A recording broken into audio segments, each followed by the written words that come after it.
ஓம் ஸ்ரீ பிரித்யங்கரா தேவியே போற்றி போற்றி. நல்லதே நினைப்போம், நல்லதே நடக்கும். சக்தி பிரித்யங்கரா குழந்தைகளுக்கு இந்த தாயின் ஆசீர்வாதம் என்றுமே முழுமையாக கிடைக்கட்டும்.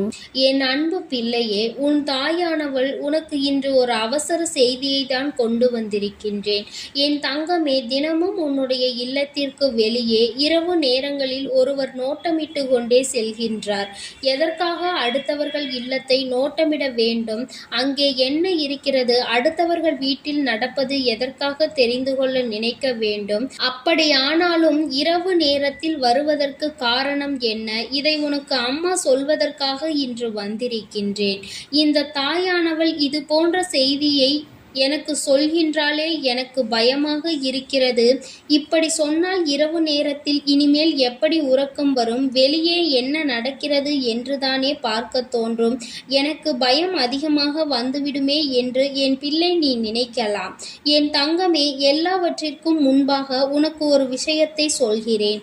எந்த சூழ்நிலையிலும் உன்னை காப்பாற்ற உன்னுடைய தாயானவள் உனக்காக வருகின்றேன் என்பதை நீ மறந்து விடாதே. இதற்கு மேலே என்ன நடக்கிறது என்று நான் சொல்கின்றேன். இந்த விஷயத்தை நீ தெரிந்து கொள்ள வேண்டிய கட்டாயம் இப்பொழுது வந்து விட்டது. வீட்டை சுற்றி என்ன நடக்கிறது என்று தெரியாமல் நீ இருந்து கொண்டிருக்கின்றாய். என் தங்கமே, யாராவது திடீரென்று இதை பார்த்து உன்னிடத்தில் சொன்னால் மட்டும்தான் உன்னால் அதனை தெரிந்து கொள்ள முடியும். இல்லை என்றால் உனக்கு எப்படி இது போன்ற விஷயங்கள் தெரிய வரும்? இரவில் நீ உறங்கிக் கொண்டிருக்கும் பொழுது வெளியில் நடப்பதை எல்லாம் நீ தெரிந்து கொள்ள வேண்டிய கட்டாயம் உனக்கு இருக்கின்றது.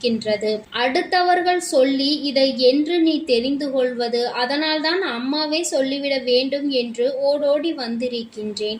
என் தங்கமே, உன்னுடைய இல்லத்தை சுற்றி ஒருவர் வந்து கொண்டிருக்கின்றார். சில நேரங்களில் உனக்கே அப்பொழுது விழிப்பு தட்டுகிறது. ஆனால் அதை நீ பெரிதாக எடுத்துக்கொள்வதில்லை. சில நேரங்களில் நீ சோதித்து பார்க்கின்றாய். என்ன சத்தம் கேட்கின்றது? வெளியில் ஏதோ உருவம் தட்டுப்படுகின்றதே, சத்தம் கேட்கிறது என்று எட்டி பார்க்கின்றாய். சரி, பூனைதானே என்று சொல்லி என் பிள்ளை நீ வந்து படுத்து உறங்கி இருக்கின்றாய். ஆனால் உண்மை என்ன தெரியுமா?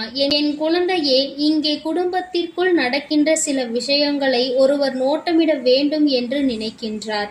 அது மட்டும் அல்லாமல் இங்கு என்னதான் நடக்கிறது, இதன் மூலமாக எப்படி இவர்கள் வாழ்க்கையில் கெடுதல்களை செய்யலாம் என்று நினைக்கின்றார்கள். அவர்கள் இது போன்ற எண்ணங்களை கொண்டுதான் உன் இல்லத்தை சுற்றி வருகிறார்கள். இதற்காக அவர்கள் செய்ய நினைக்கின்ற விஷயங்கள் என்ன தெரியுமா? இல்லத்தில் செய்வினைகளை வைக்கலாமா? இங்கு நாம் செய்வினைகளை வைத்தால் அது வேலை செய்யுமா? அல்லது இங்கு தெய்வத்தினுடைய சக்திகள் இருக்கின்றதா என்பதை சோதித்து பார்க்க நினைக்கின்றார்கள். இதற்காக தான் தினமும் அவர்கள் இங்கு வந்து செல்கின்றார்கள். இதில் இன்னொரு காரணமும் இருக்கின்றது. என்ன தெரியுமா? அவர்களுக்கு இதை செய்வதற்கு மனதில் தைரியம் இல்லை. இதை எப்படியும் செய்துவிட வேண்டும் என்ற எண்ணம் மட்டும் இருக்கின்றது. அதற்காக சுற்றி சுற்றி வந்து கொண்டிருக்கின்றார்கள். என் தங்கமே, சாதாரண வேலைகளில் உன்னோடு இருக்கக்கூடிய ஒருவர்தான் இது போன்ற செயலை செய்கிறார்கள் என்றால் உன்னால் ஏற்றுக்கொள்ள முடியுமா? இதுதானே இன்றைய சூழ்நிலை, மனிதர்களின் நிலை. உடன் இருந்து கொண்டு யார் ஒருவர் எல்லா விஷயங்களையும் பேசுகின்றாரோ அவர்தானே இது போன்ற செயல்களை செய்ய துணைகின்றார்கள். அப்படித்தான் உன் வாழ்க்கையில் இவர் தினமும் வந்து அங்கே என்ன நடக்கிறது என்று எட்டி பார்க்க முயற்சிகளை செய்து கொண்டிருக்கிறார். இரவு நேரம் ஆனதால் அங்கு எதுவும் தெரிவதில்லை. செய்வினைகளை செய்தால் இவர்கள் இல்லத்தில் எங்கே போட்டு வைக்கலாம், எந்த இடத்தில் வைக்கலாம் என்று இவர்கள் ஆராய்ச்சி செய்கின்றார்கள். இது போன்று இவர்கள் செய்ய நினைக்கின்ற இந்த விஷயத்தினால் என் குழந்தையே, உன்னுடைய வாழ்க்கையில் சில பாதிப்புகள் ஏற்பட்டது உண்மைதான். ஏன் தெரியுமா? நமக்கு செய்வினைகள் செய்வதற்கு யாரும் இல்லை. நம்மை கெடுக்கின்ற அளவிற்கு யார் இருக்க போகிறார்கள் என்றுதானே என் பிள்ளை நினைத்து கொண்டு நீ சந்தோஷமாக இருக்கின்றாய். ஆனால் உன்னுடைய வாழ்க்கையில் நீ உன்னுடைய முன்னேற்றத்தை மற்றவர்களிடம் சொல்லி இருக்கின்றாய். அதனால் உன்னுடைய முன்னேற்றம் அவர்களுக்கு பிடிக்கவில்லை. அவர்கள் மனம் முழுக்க வயிற்றெரிச்சல் தான் அதிகமாக இருக்கிறது. எப்படி உன்னுடைய முன்னேற்றத்தை தடுத்துவிட வேண்டும் என்று நினைக்கின்றார்கள். அவர்களை விட நீ எங்கே மேலே சென்று விடுவாயோ என்று அவர்கள் நினைக்கின்றார்கள்.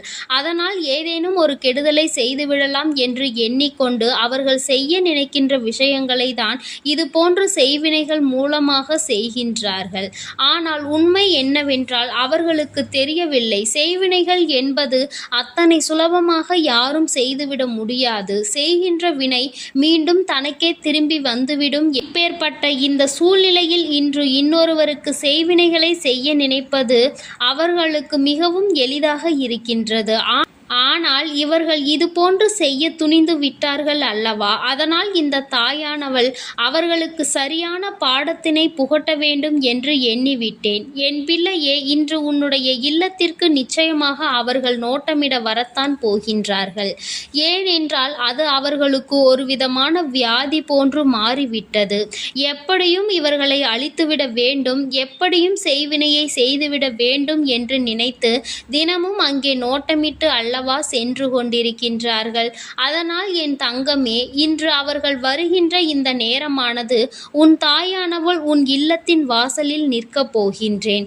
நான் இன்று அவர்களுக்கு கொடுக்கக்கூடிய அடியானது இனி வாழ்க்கையிலேயே அவர்கள் மறக்க மாட்டார்கள். என் பிள்ளையே, நான் இன்று அவர்களை அடிக்கின்ற அடியில் நாளை அவர்கள் யார் என்று உன்னால் நிச்சயமாக அடையாளம் காண முடியும். எப்படி தெரியுமா? யார் ஒருவர், அதுவும் உனக்கு மிகவும் நெருக்கமான ஒருவர் உன்னிடத்தில் வந்து நாளை விடியலிலேயே எனக்கு மிகவும் அதிகமாக தலைவலிக்கிறது என்று சொல்கின்றார்களோ அவர்கள்தான் உனக்கு கெடுதல் செய்ய நினைத்தவர்கள் என்பதை நீ புரிந்து கொள்ளலாம். என் தங்கமே, நான் சொல்வது போல இவர்கள் தினமும் உன் இல்லத்தை இரவு நேரத்தில் வந்து நோட்டமிட்டு செல்கின்றார்கள் என்று அர்த்தம் கிடையாது. இவர்கள் எப்பொழுதும் உனக்கு தீவினைகளை செய்ய உன் இல்லத்தையே சுற்றி சுற்றி வருபவர்கள். அவர்களின் மனது எப்பொழுதும் ஒன்றை சுற்றி வருகிறது. இரவு நேரங்களில் உன்னுடைய இல்லத்திற்கு வரும்பொழுது அவர்களினுடைய மனதிற்குள்ளோ அல்லது அவர்களினுடைய எண்ணத்திற்குள்ளோ எப்பொழுதும் உனக்கு தீவினைகளை செய்ய வேண்டும் என்ற விஷயங்களை பற்றி மட்டுமே அதிகமாக நினைத்து கொண்டிருப்பவர்கள். இதை நீ இப்படியும் எடுத்துக்கொள்ளலாம். அதனால் நாளை விடியலில் உனக்கு நெருக்கமான ஒருவர் உன்னிடம் வந்து அவர்களுக்கு உடலில் எந்த பிரச்சனைகளும் இல்லை, திடீரென்று தலைவலிக்கிறது என்று சொல்கிறார்கள் என்றால் அவர்கள்தான் உனக்கு கெடுதல் செய்ய நினைக்கிறார்கள் என்பதை நீ புரிந்து கொள்ளலாம். அவர்களுக்கு தெய்வம்தான் தண்டனை கொடுத்திருக்கிறது. இது போன்ற தலைவலிகளை கொடுப்பதன் மூலமாக அவர்களால் அடுத்தவர்கள் வாழ்க்கையில் செய்ய நினைக்கின்ற கெடுதல்களை பற்றி யோசிக்க முடியாது. அது மட்டும் அல்லாமல் நாம் இவர்களை பற்றி இப்படியெல்லாம் சிந்தித்ததனால்தான் தெய்வம் நமக்கு இது போன்ற மிகப்பெரிய தண்டனையை கொடுத்துவிட்டது என்று எண்ணி அவர்கள் திருந்துவார்கள். என் பிள்ளையே, இது அவர்கள் திருந்துவதற்காக கொடுக்கப்படுகின்ற முதல் வாய்ப்பு. இந்த வாய்ப்பில் அவர்கள் தங்களை திரித்து கொள்ளவில்லை என்றால் இந்த தாயானவள் அவர்களுக்கு இனிமேல் வாய்ப்புகளை கொடுக்க போவதில்லை. இனிமேல் அவர்களுக்கு தண்டனை தான். அவர்கள் வாழ்க்கையில் அவர்கள் ஏன் இது போன்று மற்றவர்களுக்கு நாம் செய்ய நினைத்தோம், செய்தோமா, செய்யாமல் சென்றோமா, மனதிற்குள் நினைத்ததே மிகப்பெரிய தவறு என்று அவர்கள் நினைக்கின்ற அளவிற்கு எல்லாமே அவர்கள் வாழ்க்கையில் நடக்கத்தான் போகின்றது. என் தங்கமே, இந்த தாயானவளை நம்பி இருக்கின்ற பிள்ளை அல்லவா நீ?